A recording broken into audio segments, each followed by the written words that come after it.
इश्क पने ना दर्द कहानी। यही तो मैं कह रही हूँ कि परी का यूं तन्हा रहना ठीक नहीं है, किसी मर्द का उसके साथ होना बहुत जरूरी है। कोई अच्छा सा मुनासिब रिश्ता देखकर उसे रुखसत कर दे। अब इस मसले का यही हल है। हाँ, लेकिन रिश्ते दरख्तों पर तो लगे नहीं होते कि मैं परी के लिए कोई अच्छा सा रिश्ता तोड़ लाऊं। देर लगती है। मौलवी साहब, हाँ आप इरादा तो कीजिए। अरे मिलते मिलते कोई अच्छा मुनासिब रिश्ता मिल ही जाएगा।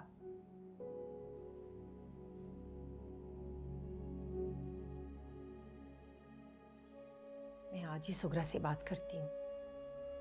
उसकी एक दो जानने वाली हैं जो अच्छे और मुनासिब रिश्ते तलाश कर सकती हैं। आप फिक्र ना करें, अल्लाह बेहतर करेगा।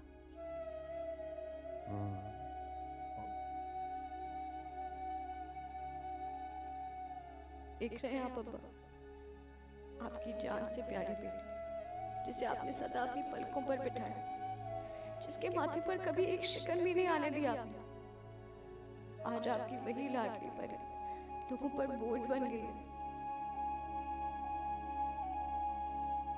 कोई उसे मुट्ठी भर भी छत देने पर राजी नहीं है।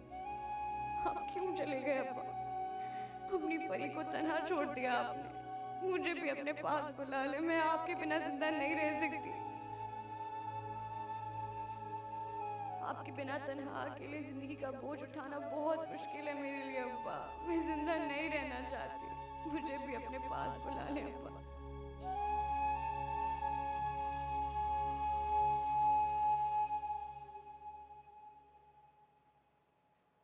सलाम अर्ज करता हूँ खाला।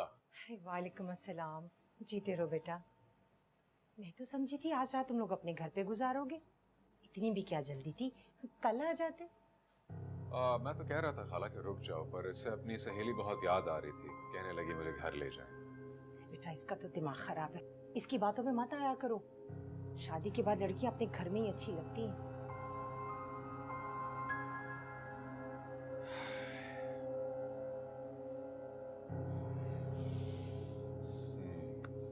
मैं क्या कहूँ खाला, किसी भी किस्म की जोर या जबरदस्ती करूंगा तो आप और मौलवी साहब नाराज ना हो जाए कि अकरम हमारी बेटी पर सख्ती करता। मैं किसी भी सूरत आपकी और मौलवी साहब की नाराजगी मोल नहीं ले सकता। बहुत इज्जत करता हूँ आपकी, आप तो जानती हैं सब। जीते रहो बेटा। अरे ये तो तुम्हारी सादत मंदी है, लेकिन बेटा अगर शौहर अपनी बीवी की इस्लाह के लिए उसे कोई हुक्म देता है ना, ये सख्ती या जबरदस्ती नहीं कहलाती। कभी कभी ज्यादा प्यार बिगाड़ का बायस बन जाता है। अच्छा, तो यानी आपके और मौलवी साहब की इजाजत, फिर इस बात पर गिला तो नहीं करेंगे आइंदा? कसम ले लो बेटा, जो इस बात पर हमारे माथे पर कोई बल भी आ जाए। हमने अपनी बेटी की तरबियत ऐसी नहीं की बेटा कि उसके निकाह के बाद हमारे घर का दरवाजा उसके लिए हमेशा के लिए खुला रहे। रुखसती के वक्त उसे ये नसीहत की थी कि अगर उस घर से लौटना, सफेद कफन पहन कर ही लौटना, दूसरे किसी रंग में दहलीज पार ना करना। मैं जानता हूँ खाला, बहुत आला तरबियत की है आपने नाहिद। अभी तो पूरा मुल्तान और पंजाब छोड़कर मैंने इस घर से रिश्ता नहीं जोड़ा। मेरी भाभी तो अंदर ही अंदर अब भी मुझसे नाराज है कि मैंने उनकी बहन को क्यों नहीं अपनाया। अरे हाँ बेटा, मुल्तान से याद आया, तुम नाहिद को कुछ दिनों के लिए मुल्तान का चक्कर क्यों नहीं लगवा लेते? अच्छा है ना, इसी बहाने वो तुम्हारे पूरे खानदान से भी मिल लेगी। हाँ, अगले महीने मैं और मौलवी साहब भी मुल्तान जाने का प्रोग्राम बना रहे थे। देखो तुम्हारे भाई और भाभी नाहिद के निकाह पर इतना कुछ दे गए हैं, अब हमारा भी तो फर्ज बनता है ना कि तुम्हारे खानदान वालों को कुछ लौटा दें। हाँ जी, क्यों नहीं खाला, इंशाल्लाह बहुत जल्द हम सब इकट्ठे एक ही दफा मुल्तान जाएंगे इंशाल्लाह। हाँ, बिल्कुल सही फरमाया आपने शराबत साहब। नफसा नफसी का दौर है, अब तो खुद ही वक्त निकालना पड़ेगा। हाँ, तो बस फिर तय रहा, अगले हफ्ते जो लोग जा रहे हैं मुल्तान सीरत कॉन्फ्रेंस के लिए, मौलवी साहब उनकी क़यादत आप ही करेंगे। देखें, ये हम सबका इसरार। सच्ची बात तो ये है कि मेरा जी भी खुद चाह रहा था मुल्तान जाने को। वो बेटी का ससुराल जो वहां पे है, तो घरवाली का तो इसरार रोज यही होता है कि एक बार हो आए। देखिए अल्लाह ने कैसा मौका बना दिया। आका सल्लल्लाहु अलैहि वसल्लम की हसीहत कॉन्फ्रेंस है, उनकी शान मुबारका में अपने टूटे फूटे अल्फाज से गुलहाए अकीदत पेश करेंगे। अल्लाह कबूल फरमाए। देखिए खुद ब खुद ही तो सबब बन गया है। तो फिर ऐसा करते हैं ना कि मैं मुल्तान की इंतजामिया को इतला कर देता हूँ। 3 दिन की ही तो कॉन्फ्रेंस है, उसके बाद जो आपका जी चाहे रुक जाइएगा। सौदर साहब पहले घरवाली से तो मशवरा करने दें। क्या पता दामाद और बेटी भी साथ चलने को तैयार हो गए। घरवाली तो पहले ही तैयार बैठी है। हो सकता है हमें कुछ ज्यादा ही ठहरना पड़ जाए। चले ठीक है, कर ले मशवरा, जरूर करें। भाई देखें ना, हमें तो खुशी इस बात की है कि आपका क़याम इसी शहर में रहेगा। मस्जिद में ना सही, दामाद के घर सही, आपसे मुलाकातें तो रहेंगी कम से कम। हाँ इंशाअल्लाह जरूर, क्यों नहीं क्यों नहीं। आई। क्या तुम भी यही कह रही हो? तुम तो मेरे दिल की हालत अच्छी तरह जानती हो ना, फिर भी। मैं तुम्हारे दिल को समझती हूँ, लेकिन ये माशरा लड़की के दिल के जख्मों को नहीं कुरेदता। हमारा दुख, दर्द, असियत, दर्द किसी की परवाह नहीं होगी। और 40वें के बाद सबकी जबान पे वही सवाल होगा जो आज अम्मी के जबान पे सवाल है। इसलिए बेहतर ये होगा अपने आप को ज़हनी तौर पर तैयार कर। लेकिन क्यों मैं अपने घर में बुआ के साथ नहीं रह सकती? मैं किसी पे बोझ नहीं बनना चाहती। बुआ 3 बार आ चुकी है, लेकिन अब्बा ने तुम्हें जाने की इजाजत नहीं दी। बुआ के जहन में भी यही बात है। वैसे भी बुआ की सेहत अब ये इजाजत नहीं देती कि वो मजीद कोई परेशानी उठाए। देखो, तुम्हें एक सहारे की जरूरत है।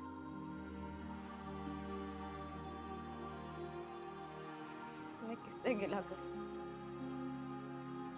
जो मेरी अपनी सहेली, अपनी बहन ही मेरा दर्द नहीं समझ पा रही। मैं तुम्हारे दिल का दर्द समझती हूँ। मैंने इसलिए ये फैसला किया है। ऐसा फैसला?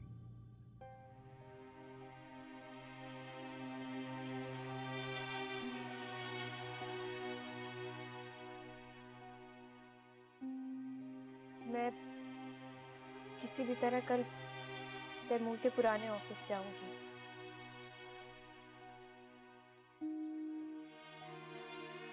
हमें उसे किसी भी तरह बताना होगा कि वो जल्द से जल्द यहाँ पर पहुंचे। देखो, फरीक वही है जो तुम्हारे हर गम समय तुम्हें इस दुनिया से दूर ले जाएगा। जिस शख्स की वजह से मेरी इतनी बदनामी हुई, जिस बदनामी का नीला से मेरे बाप की जिंदगी निकल गया, उस शख्स से मैं निकाह कर लूं ताकि दुनिया वालों को एक और मौका मिल जाए बातें करने का कि परी के दामन में जो दाग लगा था वो सच्चा था।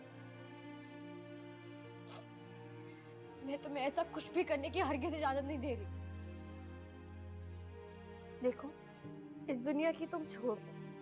ये दुनिया तो तुम्हें किसी हाल में भी खुश नहीं रहने देगी। और जो भी हादसा तुम्हारे साथ गुजरा, उसमें ना कसूर तुम्हारा है और ना ही तैमूर का। इसकी सजा तुम उसको और अपने आप को मत दो और अपने दिल के अंदर झांको और मुझे बताओ, क्या तुम्हें अभी भी वो याद नहीं आता? मैंने अपने दिल के अंदर झांकना बहुत पहले छोड़ दिया था। उसके अंदर अंधेरों के अलावा और कुछ भी नहीं बचा। मुझे सारी उम्र इन्हीं अंधेरों में रहना पड़ेगा। नहीं, मैं तुम्हें इन अंधेरों से निकालूंगी। के अंधेरे तुम्हारा सदा मुकद्दर नहीं रहेगी।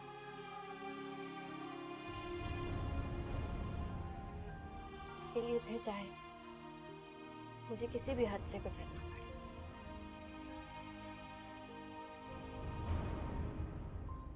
बस अचानक ही बुलावा आ गया सीरत कॉन्फ्रेंस का। अब देखो कब किस्मत में सफर लिखा है। अल्लाह तेरा शुक्र है, मेरी दुआएं कबूल हुई। मैं तो कहती हूँ अकरम और नाहिद को भी अपने साथ ले जाए, अच्छा है ना? मेरे सारे शुक्र को शुबात दूर हो जाएंगे। हाँ, कल बात करूंगा अकरम से। वैसे मैंने अभी तक किसी से जिक्र नहीं किया। तुम नहीं चलोगी क्या? पहले तो पंजों के बल तैयार बैठी रहती थी मुल्तान जाने के लिए। अरे मैं जाऊं या आप जाएं, एक ही बात है ना। फिर यहाँ परी अकेली होगी। हमारा मकसद तो उन सबसे मिलना है ना। मेरी आप फिक्र ना करें, मैं बुआ को बुलवा लूंगी, परी भी होगी यहाँ। आप लोग बस बिस्मिल्लाह करें। कब जा रहे हैं सब लोग? अगले जुमे बाद अज नमाज आसर। अब देखो, फिलहाल तो यही प्रोग्राम है बशर्ते जिंदगी।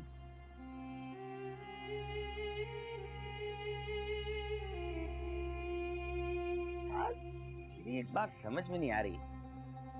अगर तुम्हें यकीन हो ही गया है कि नाहिद भाभी ने ही वो खत पहुंचाया था उस अफसर तक, तो तुम उससे खुल के बात कर क्यों नहीं लेते?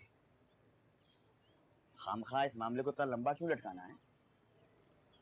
अबे गामड़, वो तेरी भाभी जो है ना इतनी कच्ची नहीं है। उसे परी के दोस्ती का भरम बना कर रखा है सब पर। पहले मुझे उसके भरम को तोड़ना होगा। और तो परी तो नाहिद के बगैर सांस भी नहीं लेती। सही कह रहे हो उस्ताद। इस वक्त तुम्हारे मुकाबले में सब लोग बात ज्यादा नाहिद भाभी की ही सुनेंगे। अब की ना तू नकल वाली बात। अच्छा सुन, तेरी वो खाला तो पक्की है ना, बात बिगाड़ तो नहीं देगी? कौन? कल्लू की माँ? हाँ हाँ, बचपन का जिगर दोस्त है अपना। बरसों से उसकी माँ काम कर रही रिश्ते कराने का। बचपन में अपना सल्लू भाग गया था कैसे बस, फिर मैंने भी उसके घर का रुख करना छोड़ दिया। अब तुम्हारे कहने पे जा रहा हूँ उनकी तरफ में। खाला पक्का काम ही करेगी बस। चल, काम पक्का होना चाहिए। बैठ।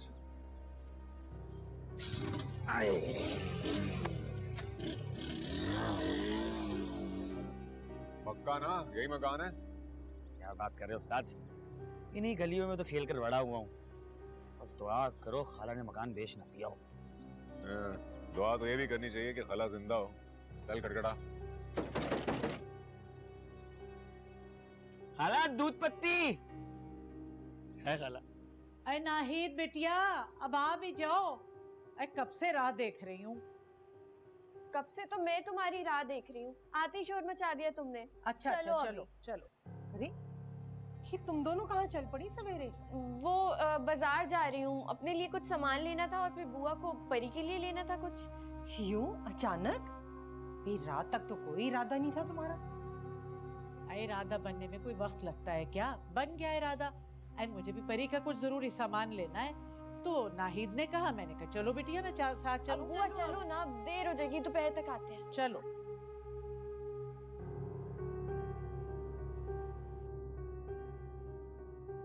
मुझे तेरी बात समझ में नहीं आई। रिश्ता करवाना है या तोड़वाना है? वैसे तो जकिया ये दोनों ही काम करती है, लेकिन तोड़वाने के ज्यादा पैसे लगते हैं। अरे खाला जी, रिश्ता जोड़ने वालियां तो ढेरों हैं शहर में, हमें तो तोड़ने वाली की तलाश है। और खाला तुम्हारा तो बरसों का तजुर्बा है रिश्ता तोड़वाने में, इसलिए तो मैं अकरम उस्ताद को तुम्हारे पास ले आया। चल तू चुप कर बे। खाला पैसों की तुम बिल्कुल फिक्र ना करो, लेकिन काम पक्का होना चाहिए। काम मगर तेरा कुछ अजीब सा है। पहले लड़की का रिश्ता लेकर जाना है, वहां जाके रिश्ते की बात चलानी है, और रिश्ता भी नहीं करवाना है। ये बात कुछ अपनी समझ में नहीं आई। ओहो खाला, ठहरो मैं समझाता हूं। देखो बात सिर्फ इतनी सी है।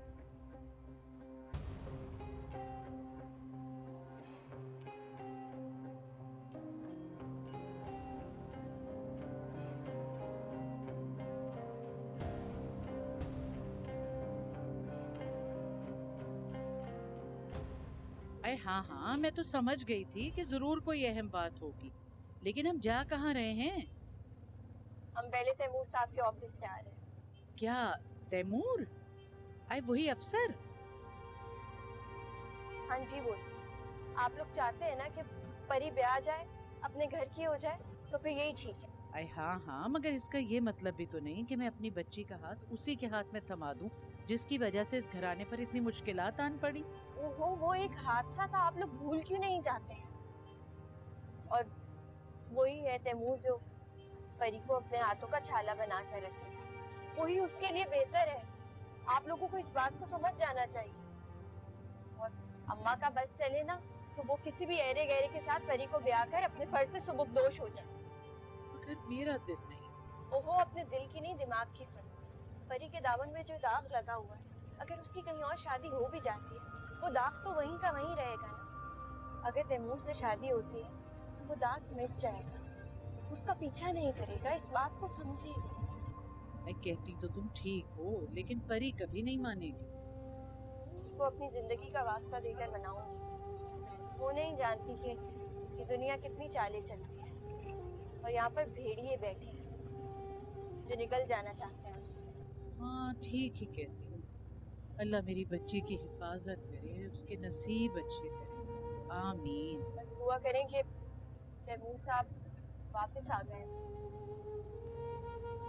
भाई जल्दी से लाओ। अच्छा खाला, दरवाजा बंद कर रहा हूँ। वैसे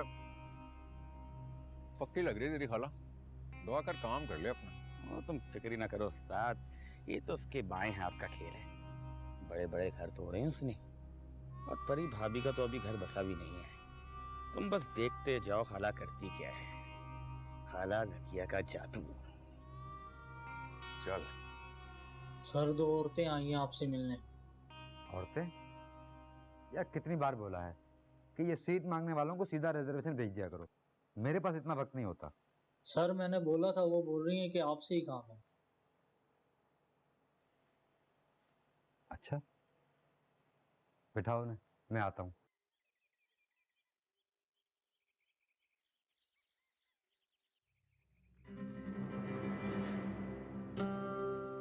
आप बाकी सब कहाँ हैं? आप अंदर आ जाएं, चची अंदर ही।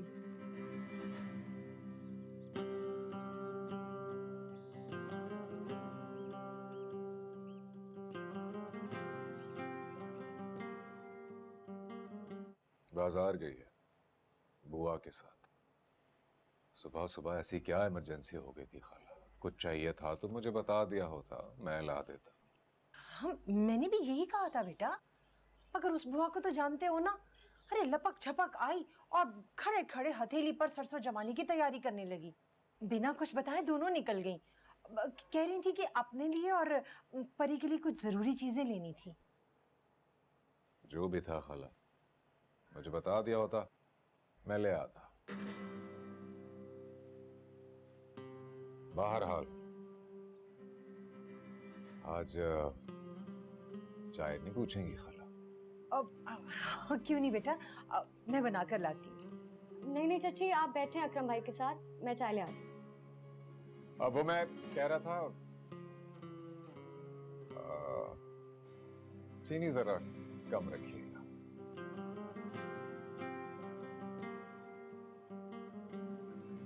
आप तो गालबन वही है ना जो? जी मैं वही हूँ, पहले भी आई थी, लेकिन इस बार एक इमरजेंसी है। मैं आपकी क्या खिदमत कर सकता हूँ? आप बस मुझे इतना बता दीजिए कि तैमूर साहब फॉरेन ट्रेनिंग से वापस आ गए हैं या नहीं। उनके आने में तो अभी वक्त लगेगा। अच्छा मेरी खातिर एक काम करते हैं, आप हेडक्वार्टर से मालूम करके बता दें कि वो पाकिस्तान कब तक आएंगे। देखिए जी, मैंने आपके कहने पर लाहौर स्टेशन और इस्लामाबाद मिनिस्ट्री में बात की थी, लेकिन दोनों जगह से एक ही जवाब मिला है कि तैमूर साहब के आने में भी 1.5 माह लग सकता है। ये तो बहुत देर हो जाएगी। अच्छा आपके पास कोई सेल फोन नंबर उनका? देखिए जी, यहाँ वाला नंबर तो उनका ऑफ जा रहा है और बाहर वाला नंबर मेरे पास है नहीं। वैसे खैर तो है, हुआ क्या है? परी का उसके अब्बा के अलावा कोई खूनी रिश्ता नहीं, और जब से उनका इंतकाल हुआ है तब से उसकी रुखसती की बातें चल रही हैं, और मैं जानती हूँ कि तैमूर साहब उसको कितना चाहते हैं। कि उनकी जिंदगी का सवाल है। मैं चाहती हूँ वो पाकिस्तान जल्द से जल्द वापस आ जाएं और मेरे अम्मी अबू से परी का रिश्ता मांगे। इस चीज की मैं गारंटी लेती हूँ, मैं जिम्मेदारी लेती हूँ कि हाँ होगी, इनकार नहीं होगा, मैं मना लूंगी। आपका बड़ा एहसान होगा अगर आप ये काम करवा दें, तो उनकी जिंदगी का सवाल है। देखिए जी, मैं अपनी पूरी कोशिश करूंगा कि आपका पैगाम तैमूर साहब तक पहुंचा सकूं। मैं आपका एहसान जिंदगी भर नहीं भूलूंगी। मुझे अब बस आपका ही आसरा है और मैं जानती हूँ कि परी और तैमूर एक दूसरे की जिंदगी के लिए कितने जरूरी है। और एक और चीज के लिए आपके पास हाजिर हुई थी, वो शबीर चाचा की पेंशन और प्रोविडेंट फंड का क्या बना? अगर आप जल्द से जल्द करवा दें बहुत अच्छा हो जाएगा। परी को इस वक्त बहुत जरूरत है। इस बात की तो आप बिल्कुल फिक्र ना करें, क्योंकि इस केस को मैं खुद देख रहा हूँ। इंशाल्लाह एक आध हफ्ते में सारे कागजात प्रोसेस हो जाएंगे।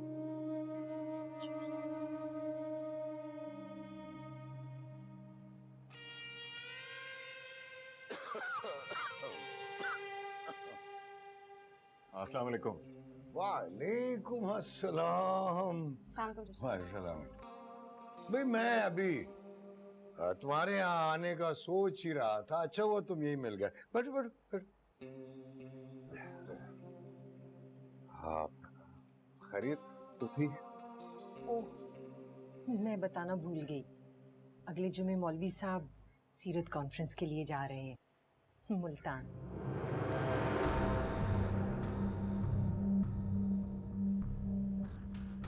इसी बहाने तुम्हारे खानदान से भी मुलाकात हो जाएगी। मुल्तान? हाँ, वो काफी दिन से मैं सोच रहा था मुल्तान जाने के लिए, लेकिन कोई मौका ही नहीं मिला। अब अल्लाह ने मौका बनाया, सीरत कॉन्फ्रेंस हो रही है, तो मैंने कहा चलो चलते हैं। तुम लोगों का क्या प्रोग्राम है? तुम लोग भी हमारे साथ चलो। हाँ जी बिल्कुल, सोचा जा सकता है इस बारे में। मैंने बस नाहिद से अभी तक डिस्कस तो नहीं किया। ये कौन सी ऐसी बात है? कोई मशवरा करने में कौन सी देर लगती है? बात कर लो मियाँ बीवी। अच्छा है, अब मैं जा रहा हूँ, तुम्हारे साथ ही चले चलो। वो क्या कहते हैं कि एक पंथ दो काज हो जाएंगे, हैं? जी ठीक कह रहे हैं आप। तो इसीलिए तुम बेहतर है कि हमारे साथ ही चलो। जी मैं बात करता हूँ नाहिद से। हाँ, वो याद आया, कल शबीर भाई का 40वां है, तो वो दुकान के लड़कों को जरा भिजवा देना, थोड़ा हाथ ही बटा लेंगे। जरूर, क्यों नहीं।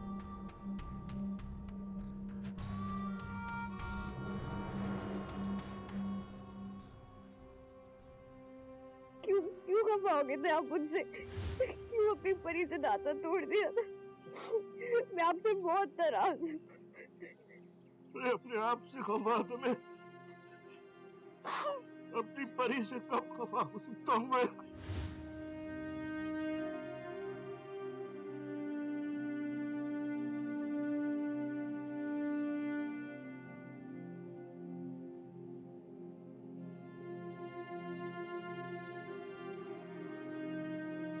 नाहिद नहीं आई अभी तक। उसका मियाँ कितनी देर बैठ बैठ कर चला गया वापस। पता नहीं क्यों देर कर दी। अरे इसीलिए मैं बुआ के साथ नहीं भेजती नाहिद को। सारे जमाने की खरीदारी एक ही दिन करनी होती है उसने।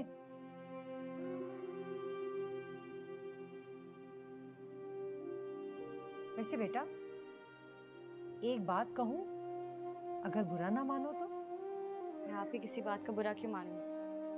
देखो, नाहिद का मियाँ लाख अच्छा सही, मगर कोई भी शौहर ये बर्दाश्त नहीं कर सकता कि उसकी बीवी अपना घर बार छोड़कर हफ्तों मेके जाकर बैठी रहे। आज मैंने पहली बार अकरम के माथे पर बल देखा है, ये जो नाहिद उसे पूछे बिना बाजार चली गई है। अरे तुम ही समझाओ उसे, मेरी तो सुनती नहीं है, कि वो अपने घर वापस चली जाए। वैसे भी वो तुम्हारी वजह से रुकी हुई है यहाँ। आप ठीक कह रहे हो, मैं नाहिद को जरूर समझाऊंगी, लेकिन आज भी मौलवी चचा को समझाइएगा कि कल अब्बा के 40वें के बाद मैं घर जाना चाहती हूँ। अब कब तक मैं किसी और के घर रहती रहूंगी? मैंने बुआ से बात कर ली है, उनका छोटा पोता भी हमारे पास आके रहेगा वो अपने मैट्रिक के इम्तिहान के लिए आ रहा है, कोई मसला नहीं होगा। चलो जैसे तुम्हारी मर्जी। कहती तो तुम भी ठीक हो, कि ये मौलवी साहब माने या ना माने ये कहना मुश्किल है। तुम भी सच ही कहती हो, अपना घर आखिर अपना होता है। कहीं अपने घर जैसा सुकून कहीं और तो नहीं मिल सकता ना।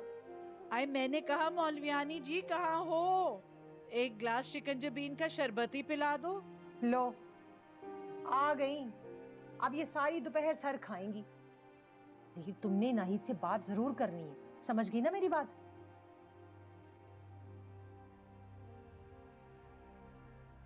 पता नहीं यार, मौलवी को क्या मौत पड़ी जो मुल्तान जाना है इसने।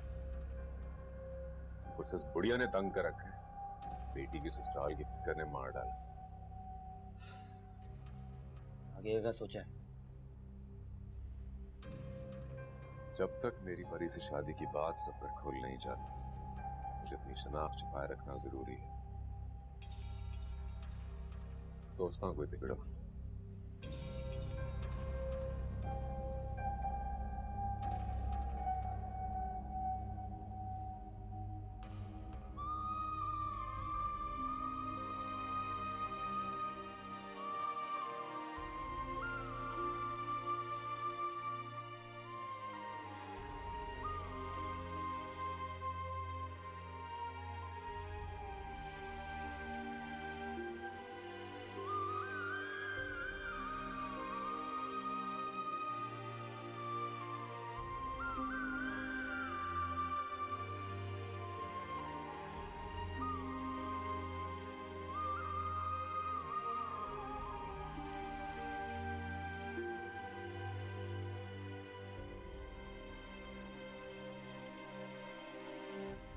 चलो भाई, 40वां भी गुजर गया।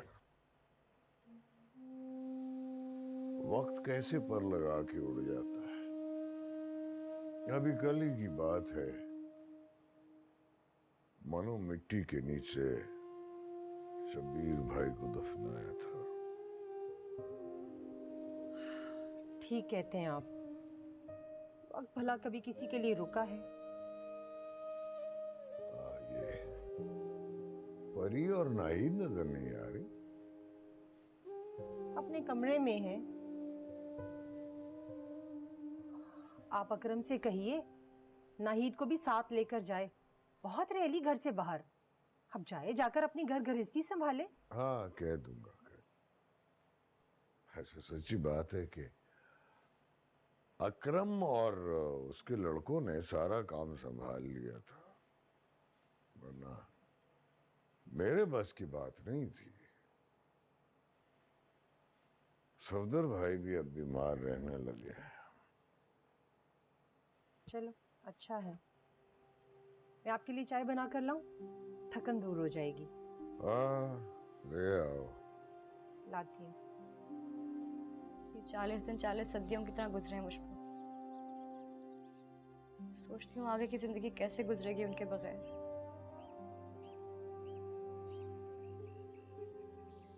काश आज भी मुझ जैसी बदनसीब लड़कियों को जिंदा दफनाने का रिवाज कायम होता तो मैं अब्बा के पहलू में जाकर लेट जाती। मत किया करो ऐसी बात। तुम्हारे लिए बहुत सी खुशियाँ, बहुत सारी जिंदगी बाकी है अभी। नहीं चाहिए मुझे कोई खुशी, किसी पर बोझ नहीं बनना चाहती मैं मजीद। तुम अपने घर जाओ और मैं बुआ से कहकर अपने घर की सफाई करवाती हूँ। उस 4 दीवारी में उनकी यादें तो जिंदा होंगी ना, वो ना सही उनकी यादें से। मैं और बुआ शबीर चचा के दफ्तर गए थे उनकी पेंशन और प्रोविडेंट फंड के मालूम करने के लिए। वो कह रहे थे कि जल्दी हो जाएगा। मैं जानती हूँ तुम वहां क्यों गई थी। तुम क्यों मुझे अपनी नजरों में गिराना बंद नहीं कर देती बार बार। वो वापस नहीं आएगा। अगर उसने वापस आना होता तो वो ऐसे बगैर बताए जाता ही क्यों। वो एक इंतहाई बुज़दिल और जमाने की रस्मों से बंधा हुआ एक मतलबी शख्स है। तुम्हें इतनी सी बात समझ क्यों नहीं आती है? क्या पता उसे बात की संगीनी का इल्म ही ना हो, क्यों इतनी बदगुमान हो उसकी तरफ से? मैं अपने से और अपनी किस्मत से बदगुमान हूं। मैंने खुशगुमान होना बहुत पहले छोड़ दिया, और तुम मेरी फिक्र छोड़ो और अपने घर जाओ, अपनी घर गृहस्थी बसाओ, और मुझे चच्ची के सामने शर्मिंदा करना छोड़ दो। अपने ख्वाबों की ताबीर जाकर ढूंढो और मुझे मेरे हाथ पे छोड़ दो। ख्वाब? तुम्हें क्या लगता है इस मामूली दुकानदार से शादी मैंने अपनी ख्वाबों की ताबीर पूरी करने के लिए की है? नहीं, ये शादी मेरे लिए एक सजा है। जब ऊंचे रोशन महलों के ख्वाब टूटते हैं ना, तो उसकी खिड़कियां बहुत दूर अंधेरे वीरान में जाके खो जाते हैं। मैं भी ऐसे ही वीरान अंधेरों में खो चुकी हूँ।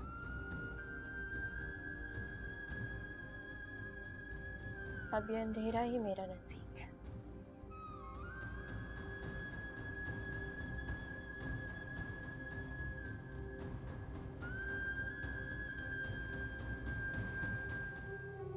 अरे ज़किया, वो बात भी तो करो ना जिसके लिए इतनी दूर से चल के आई हो। नहीं नहीं बहन, ये तुम्हारा हक है, पहले तुम बात करो। ये रिश्ता तुमने बताया था, भाई मैं बड़ी उसूल पसंद औरत हूँ। जो भी फीस लूंगी लड़के वालों से लूंगी और आधी तुम्हारी। वैसे भी लड़के वाले बड़े खाते पीते घराने के हैं, जो भी देंगे बड़ा कुछ दिल खोल कर देंगे। ये कोई मुझे भी बताए माजरा क्या है? चलो भाई मैं ही बताए देती हूँ। ज़किया के पास बड़ा अच्छा रिश्ता है। लड़का सरकारी महकमे में बड़ी ऊंची पोस्ट पर है, अपना घर है। उन्हें अपने लड़के के लिए किसी शरीफ घराने की अच्छी सी लड़की की तलाश है। तुमने उस दिन जिक्र किया था ना? हाँ हाँ हाँ। बस मैंने सोचा अपनी परी से अच्छी लड़की उन्हें कहाँ मिलेगी भला? क्यों? हाँ भाई ज़किया, रिश्ता तो वाकई अच्छा लगता है। हाँ हाँ, तो फिर लड़के वालों से कह दूं कि आके लड़की को देख लें, और अगर लड़का देखना हो तो उनसे भी कहा जा सकता है। क्यों? हाँ ठीक है बहन, नहीं मगर मुझे मौलवी साहब से पहले बात कर लेने दो। क्या है ना कि लड़की के बाप का चेलम अभी गुजरा है, तो हमारे सिवा तो उसका कोई है नहीं।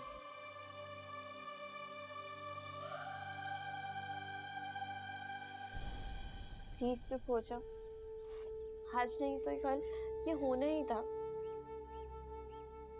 तुम्हें अब समझ आई है मैं क्यों इजाजत मांग रही थी तैमूर के दफ्तर जाने की? मैंने अम्मी की आंखों में ये सब कुछ पहले देख लिया था। अब्बा भी मजबूर हैं, कुछ नहीं कर सकते।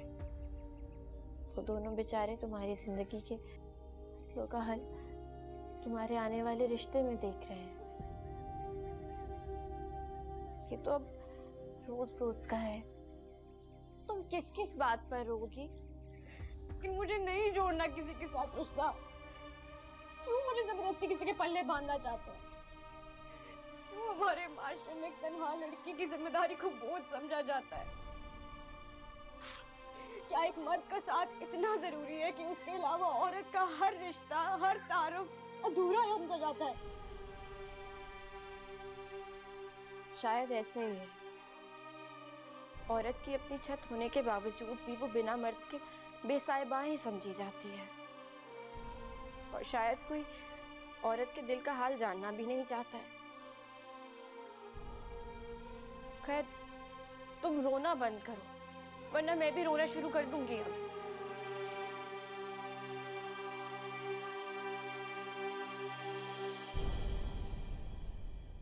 इश्क पड़े ना दर्द कहानी